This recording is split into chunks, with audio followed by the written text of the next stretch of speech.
No, como parte ya de estos acuerdos generales que les vengo señalando, estas son solamente algunas de las resoluciones que se aprobaron. Sin embargo, están los acuerdos generales emitidos durante este Congreso Bicentenario se llamó completo, de la batalla de Carabobo. Les decía, esta batalla que marca la independencia en Venezuela y la cual se festejó no solamente con este Congreso Bicentenario previo a la fecha de esta batalla histórica, sino también incluso con reuniones a las cuales iremos, una cumbre de jefes de Estado del ALBA TCP, una organización que ha sido fundamental dentro de las últimas 2 décadas para la integración latinoamericana, pero sobre todo para la defensa de la soberanía de gobiernos que se asumen progresistas. Como parte de este manifiesto emanado de este Congreso Bicentenario, firmado el pasado día miércoles, si no me equivoco, el pasado día jueves, en Caracas, Venezuela, pues habla, ¿no? En términos generales, porque es bastante largo este documento que ahorita podemos poner en pantalla, habla de esta crisis sistemática dentro de pues la humanidad. Dice la humanidad padece sus consecuencias económicas y especialmente, haciendo referente a pues, un sistema capitalista, afecta a las personas con menor poder adquisitivo. La pandemia de COVID-19 potencia la crisis, incrementa los problemas sociales y evidencia las injusticias del dogma neoliberal. Las políticas públicas ante el COVID-19 implementadas por los gobiernos que defienden el capitalismo neoliberal colocan en peligro a la humanidad. Hablamos también de esta crisis sanitaria, la parte del carácter inhumano de este modo de producción, el sistema capitalista. Habla también en términos ya geopolíticos del rol que ha tenido, por ejemplo, organismos como la OTAN, ataques militares, esta organización que es un brazo militar pues de los países europeos, del gobierno de Estados Unidos. Hablamos también en contexto geopolítico, pues el cerco, las medidas unilaterales, económicas, financieras impuestas a gobiernos que no son afines a Estados Unidos, en ese caso un cerco a Rusia, China, Irán, a la República Popular de Corea del Norte, la República Popular de China, también en el caso pues de América Latina evidentemente está Venezuela y Cuba. En una segunda parte habla de las bases militares asentadas del Comando de Sur en América Latina y el Caribe, en el cual dice se desarrolla una trascendental batalla geopolítica. Hay en la segunda página de este acuerdo, dice la actualización de la doctrina Monroe es parte de un plan global que se expande por el mundo, transnacionales, mercenarios y servicios secretos despedazan África, barcos occidentales apoderan de Oceanía, un arco gigantesco de tensiones y conflictos va desde el Ártico hasta la península de Kamchatka, pasando por Hindú Kush y el Himalaya. Intentan balcanizar Eurasia, exterminar Siria y Palestina, derrotar a Irán, esclavizar el Índico, humillar a Vietnam y a la República Popular Democrática de Corea, encadenar a las Filipinas, remilitarizar Japón. Toda una planación para imponer la supremacía estadounidense sin considerar anhelos de las mayorías. La humanidad reclama una alternativa ante la destrucción del planeta, la explotación humana y las injusticias sociales del orden actual. Nuestra América se une a ese clamor, donde destacan las históricas movilizaciones masivas de los pueblos de Chile, Haití, Colombia y Brasil, esto unado al regreso del movimiento al socialismo a la Casa Grande del Pueblo de Bolivia en 2020, así como los recientes triunfos político-electorales en Chile, Perú y México. Todo ello indica una nueva y esperanzadora situación para el continente. Un nuevo mundo germina en la resistencia de Asia Occidental y en los cambios promovidos por las fuerzas populares y los gobiernos revolucionarios o progresistas de nuestra América. El ejercicio de una política exterior soberana de las potencias emergentes y su solidaridad con otros pueblos es un elemento central de la configuración de la nueva etapa. Habla de este proceso de emancipación que pasa por la confección de nuevos mundos. El futuro demanda preservar la vida. El Congreso Bicentenario de los Pueblos se inspira en este sueño, es un esfuerzo colectivo en función de la vida, una apuesta ante el colonialismo aún existente y por consiguiente acompaña las luchas de los pueblos por su soberanía. Este Congreso fundamenta su esperanza en la memoria histórica de las naciones y es un llamado de unidad ante el imperialismo. Unir a nuestros pueblos hace impostergable para enfrentar la globalización neoliberal. Se hace imprescindible trascender la solidaridad para desarrollar un internacionalismo militante capaz de coordinar las luchas, retomar la iniciativa desde una agenda de los pueblos y cambiar la correlación de fuerzas a su favor. A 200 años de la batalla de Carabobo, continuamos el rumbo señalado por el libertador Simón Bolívar, bregar por la mayoría suma de felicidad posible para nuestros pueblos. Un mundo más justo, donde no falte el pan, la libertad, la salud y la alegría, requiere hoy luchar por la autodeterminación de los pueblos y asumir el internacionalismo como debe ser irrenunciable. Este mundo lo soñó el comandante Hugo Chávez y este Congreso está dispuesto a hacerlo realidad. En ese contexto, el Congreso Bicentenario de los Pueblos del Mundo declara, bueno, ahí están estos acuerdos, acompañar todas las iniciativas tendientes a eliminar las patentes de las vacunas del COVID-19, impulsar la producción y la distribución de vacunas desde una racionalidad centrada en la defensa de la vida y, en consecuencia, avanzar hacia el logro de un plan de vacunación mundial con arreglo a la solidaridad, la equidad y la justicia social. Condenamos medidas coercitivas, unilaterales y demás agresiones criminales perpetradas contra la República Bolivariana de Venezuela, Cuba, Nicaragua, Mozambique, Zimbabue, Irán, Rusia, Siria, Palestina, Yemen, República Democrática Popular de Corea, República Popular de China y demás pueblos del mundo.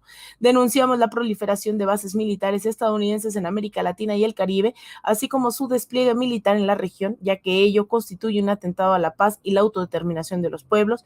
Apoyamos la justa demanda de Argentina acerca de su derecho soberano sobre los territorios de las Islas Malvinas.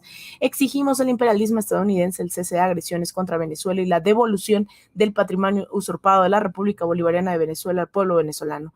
Rechazamos las iniciativas neocoloniales que lesionan la soberanía de los pueblos del África. Expresa nuestra solidaridad con los pueblos de Puerto Rico, Galicia, País Vasco, Cataluña y las Islas Canarias en su legítima lucha por su autodeterminación. Convocamos a las ciudadanas y ciudadanos del mundo a unir esfuerzos para luchar por preservar la vida, resguardar la paz, defender la soberanía de los pueblos y construir nuevos modelos de convivencia humana a través del desarrollo de una agenda 2021-2030 de los pueblos del mundo.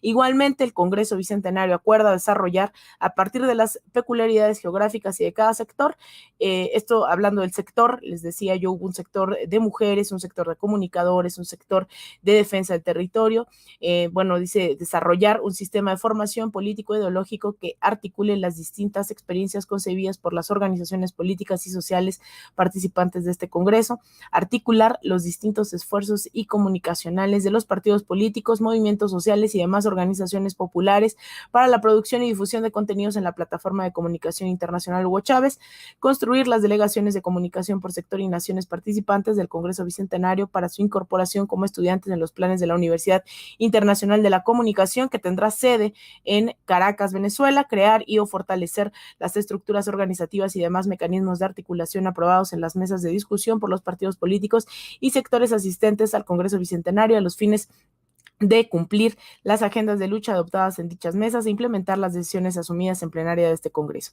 Fundar un centro de pensamiento estratégico constituido de los partidos políticos y organizaciones sociales asistentes a este Congreso, capaz de construir una subjetividad acorde a la liberación de los pueblos del mundo y la emancipación de la condición humana. Esto fue aprobado en la ciudad de Caracas, cuna del libertador Simón Bolívar y capital de la República Bolivariana de Venezuela, a los 23 días del mes de junio del 2021. Estos fueron justamente los acuerdos que se llegan después de una serie de jornadas. Esto no comenzó solamente en estos días en Caracas, fue una serie de jornadas y de pláticas que se dieron en al menos los últimos 3 meses. Algunas de estas reuniones eran vía Zoom, las cuales se iba avanzando en fortalecer algunos de los, todos estos sectores que participamos en este Congreso Bicentenario. Como verán, hay un tema muy importante dentro de la discusión que tiene que ver con el tema de la comunicación.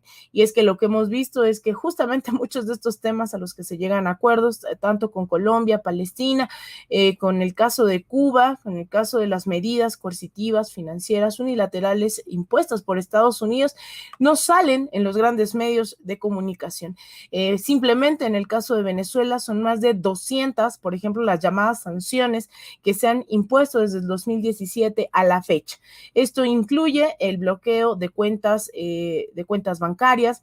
Esto incluye el que ciertas personas del gobierno de Venezuela no puedan transitar por Europa, por la Unión Europea, no puedan transitar por Estados Unidos.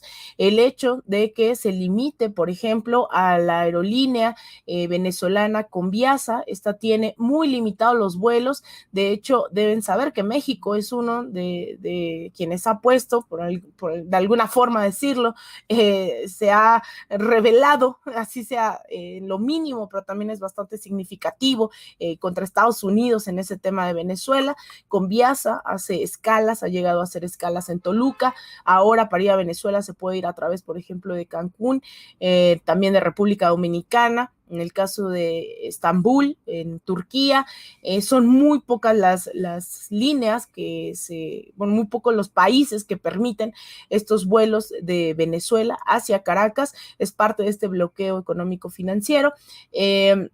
Estas sanciones también incluyen el hecho de que no se pueda comerciar con Venezuela comida, medicinas o incluso algo bastante grave como lo es en la pandemia, no se permitía hasta después, da la presión también de varios grupos dentro y fuera de Estados Unidos que se visibilizaron estas acciones del gobierno, en este caso ya de la administración de Joe Biden, permitieron el comercio de algunas de las vacunas hacia Venezuela. Sin embargo, pues también el hecho de este bloqueo financiero impide que se le devuelvan los activos totalmente robados, eso hay que decirlo, ¿no? Porque en algunos momentos hablan de este embargo hacia Venezuela, como le han dicho al bloqueo económico financiero hacia Cuba durante más de 6 décadas, en realidad es un bloqueo y un robo por parte del gobierno de Estados Unidos hacia Venezuela. Ustedes recordarán, aquí también hablábamos de lo que implicó esta empresa Citgo, que era una refinería, una empresa que vendía gasolina,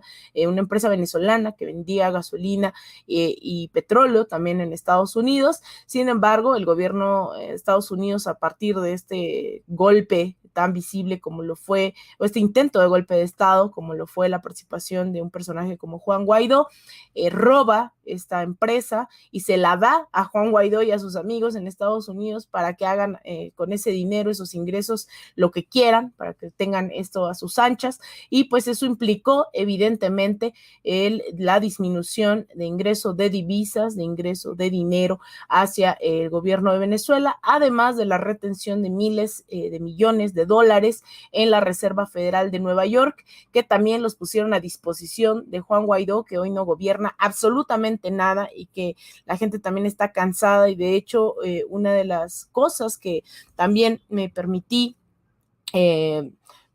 testificar, ser testigo de ello en Venezuela, es este cansancio por parte de la población de las acciones de Juan Guaidó y sus amigos, porque son eso, esta mafia venezolana actuando desde Estados Unidos y buscando implementar más sanciones hacia el mismo pueblo, que hoy se ve con dificultades, por ejemplo, el acceso a gasolina cuando tenían sus propias refinerías en Estados Unidos, cuando tenían sus propios ingresos. Ahora la gasolina se ha vuelto un tema bastante importante en Venezuela. De hecho, hace unos meses unas semanas veíamos como buques iraníes con gasolina llegaron a Venezuela. Eso ha minorado bastante la situación. Sin embargo, todavía sigue bastante complicada la situación de los hidrocarburos en Venezuela.